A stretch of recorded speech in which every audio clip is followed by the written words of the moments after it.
Good morning, Neville. Good morning, CK. Beautiful day in London, and hopefully it's a beautiful day in India. It is very beautiful and it's very bright. There's a lot of hot sun outside, and we are thoroughly enjoying the summers. Fantastic. So, one thing I would like to share with you, Neville, today is that sometimes I get intuition, but I don't listen to my intuition. Sometimes I ignore the intuition and follow the book. And I would like to take your opinion. Is this a right strategy, or shall I listen to my intuition or not follow the book every time? What do you feel about this? Well, you've introduced our trip through the alphabet really well, just by what you said today. No rehearsal, as usual. We just hit this on the road. And we're up to the letter R. And R, although today is a day of reflection, being Friday, we're not going to go down that simple route. We're going to go down a more complicated route. And you just mentioned it. It's the word relationship. And I'm not thinking of the relationship that we have with everybody else. I'm actually thinking of the relationship we have with ourselves. Because if we can get ourselves right, then we've got a really good chance of getting the relationships with other people. And intuition is one of those funny things where the book says, do this, and your intuition says, well, if I do that, I'm not going to feel happy with it, you know? And being happy at what you're doing is a relationship with yourself. And we've all been there. We've all been, if I follow the book, I'm just going to get the same. What if I just do something slightly different? And the thing is, do it. As long as it's not life-threatening, do it. Follow that intuition, but be aware. You know, part of the relationship you've got with yourself and following your intuition is being aware of what's happening at every stage of the change. Because, as you said, the book says do this, and if you follow the book's got the answer. You know, but your intuition will not necessarily have any answers. You've never done it before, or you might have done it and it worked here, but it didn't work here. So what you've got to do is you've got to be very aware of what's happening when you follow your intuition. And there's a point where you drop it because actually, do you know what? It's just not the right time and right place. And that's the relationship with what's going on. But it's very personal. I hope this sort of makes sense. It's a simple concept in some respects, but once you start to get deeper into it, it gets very complicated because you can't compartmentalize it. Other things happen. You know, even, you know, your son might come running into the room when you're deep in something and you think, oh, you know, for goodness sake, go away. But you need a relationship with yourself because your son's coming in for a reason. And just because it's interrupted your very important stuff to you, just think it could be important to him too. Now, we know this. You know it, don't you? Yeah, I think what you're saying is right, but I think, I've got a problem. My problem is that although there is intuition, but there is a lot of confusion at the same time, because whether this is right or whether this is wrong, or shall I follow the book? I think that's where the confusion lies. Whether should I listen to myself or shall I do what everybody else is doing? It's a difficult one because if you do what everyone else is doing, you'll end up where everyone else is. And the question is that where you want to go? So you've almost got that end game that's defined for you. And as long as you follow the book, follow the process, because it's a process, the likelihood is you're going to get to the same place as everybody else. But is that where you want to go? Is that right for you? Does your intuition, which fundamentally builds upon your experience and your expectations, you know, we're back in the earlier part of the alphabet now, the letter E, your experience is part of your intuition. That really doesn't feel right. And I do this all the time, frankly. You know, I'm not perfect by any stretch of the imagination. Fortunately, I've got good family around me that tell me every time I've done it wrong. I wish they'd keep telling me when I've done it right every now and again, because it would really sort of help me a bit.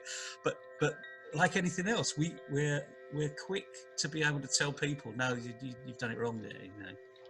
And if you've got a good friend around you, they'll tell you that all the time.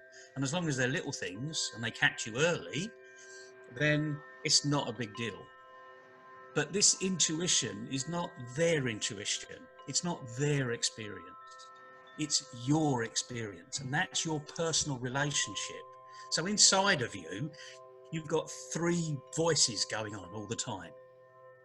You've got this really expansive, you know, I want to change the world, I'm going to do this and that and the other. That's a can-do person that's in here. And we've all got that can-do person, you know. So although people don't think that they're capable of doing things, yes, you can. You may not have the experience or the right knowledge, but you can do it. But then you've got two negative voices in there. So that's the positive voice. You've got two negative voices. One is, I can't. I'm going to go with the flow. And that's there in abundance. And I'm sure you know that, and people are listening know that too. And then you've got this other nagging voice out there. I'm not going to do it. This is a stubborn voice. I won't. And as you see from the map behind me, those are the three options that you've got. Everything you do, wherever you do it, you've got those three options. And it's that self-relationship that you have to fight first. You've got to kick out the can't do's, knock away the won't do's, and stay with that can do. I believe in myself. Some people will call this risk. Well, if it's a real risk, roll the dice. Let the dice decide for you, you know. And if you're really worried about it, don't use one dice, use 5. Because then you've got a chance of, you know, one dice will give you 1 to 6. 5 dice will give you 1 to 30. Pick a number when those dice land, and I'm going to go with that, you know. That's a real risk, you know. You're letting chance happen. But your intuition is more than chance. You're balancing that risk. And you're saying, I'm not going to go with the flow. You know, I'm not going to go with those people. I'm going to go and do something different. And it may only be marginally different. You know, you don't have to be a radical and flow in a completely different direction. But remember, if you're going along on parallel lines like this and you just go 1 degree away, then after a while, look what happens to that 1 degree. It really does move away. Right. And the issue there is, as you move away, what's happening?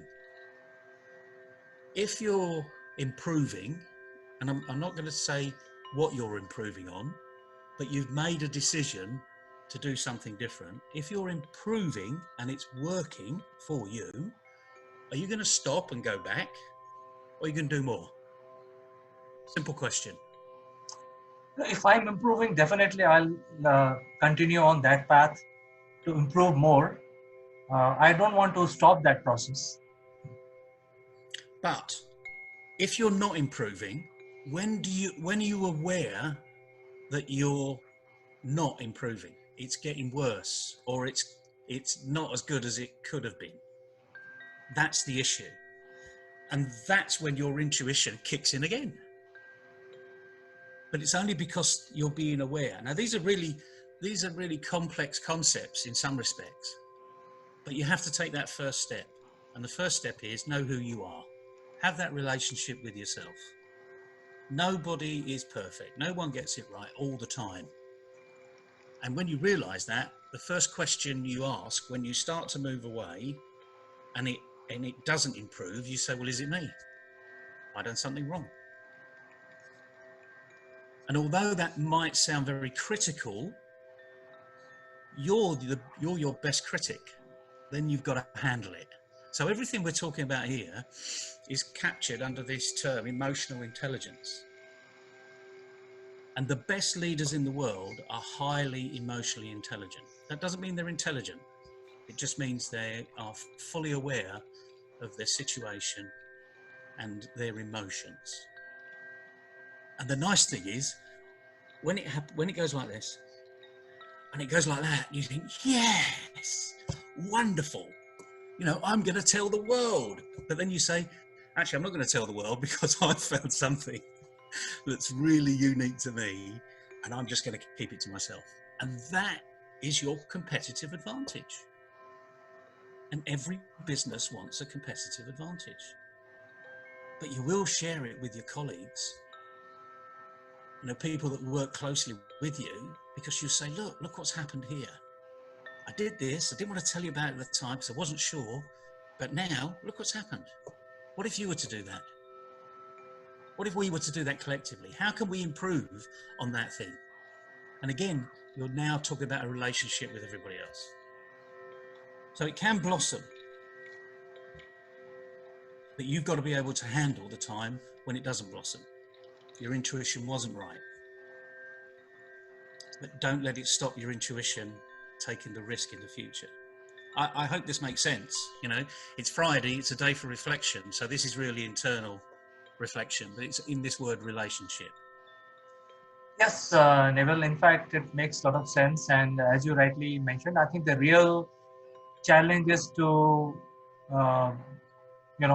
is to understand the risk factor also, and how much. I think we need to work out a mechanism where we leave 10% on chance and 90% on intuition. So I think it's a long journey. I don't think, but you rightly mentioned, even though you have given us a path of follow the right thing that we believe, but I think to get this process implemented, it will take a few more days for us to do a little bit more thinking. Like anything else, some of these things are not overnight sensations. The nugget, if you like, is to be listening and thinking about what's being said. And that, again, it comes back to this phrase, emotional intelligence, which when I first came across this phrase, I thought, emotional intelligence?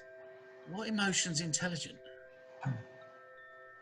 Because emotion is typically a reaction, how intelligent is that reaction?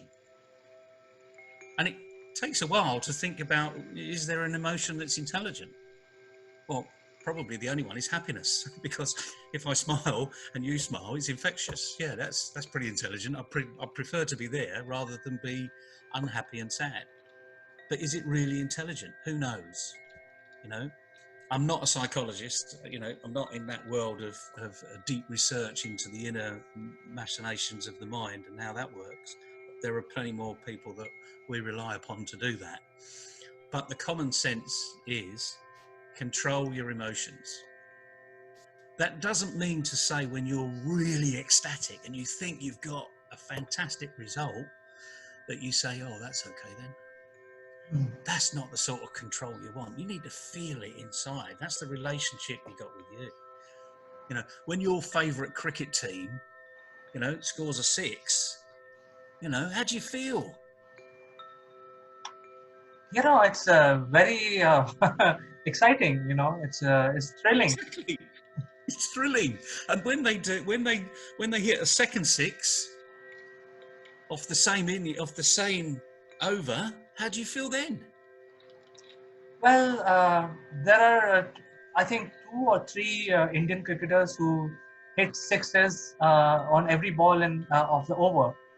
So the expectations are much higher, because if this guy, yeah, exactly. You say, yeah, and all the tin cans are coming out, and the hoots are going, and the straw banners are going, and you're expecting the third one to go for a 6. And when it goes for a 6, your level of expectation goes up higher and higher. Okay, and then when the over finishes, fortunately, you only have to have 6 sixes. But remember, there could be a wide in there. You might even have 7 sixes. Who knows? So, but the interesting thing is, you're in control all the time. Yes, when I get a result, I get more excited, and I want to do more. when I don't get the result, don't feel down about it. This is the relationship you've got with yourself. Just say, okay, so it didn't work out this time, and move on. And say, but you know what? If I just change that slightly, I think it'll work. And then will your intuition say, I'm going to do that? Will that can-do person in here come to the front? Or will the won't do and the can't do literally say, no, we're going to go back and do it by the book? Not that the book's wrong, by the way. Right? This is not saying that the book's wrong. But if you feel it's wrong for you in that particular context, you need to have the willpower to follow it through. I hope this makes sense. You know, it is Reflection Friday. Certainly, Neville, it does. I think thanks for your advice. I think you have given me some direction to my question, which I started off this particular session. I think this is very useful, and I'm sure it is useful for others as well to follow the intuition and also gather more information to decide the next course of your action. So I think that is where we are, and thank you so much for giving us the direction. No, my pleasure, CK. I hope you have a fantastic weekend. We're taking the weekend off to recharge batteries. Sadly, we're all at home and I can't meet the kids, so I have to look forward to that another time. So again, that's my relationship. I have to deal with that, you know. I can only have digital relationships with all the people that I love. So be safe, take care, don't go outside, enjoy the sun. Thank you, and you too, Neville. We'll talk again on Monday. Cheers, CK. High five. High five.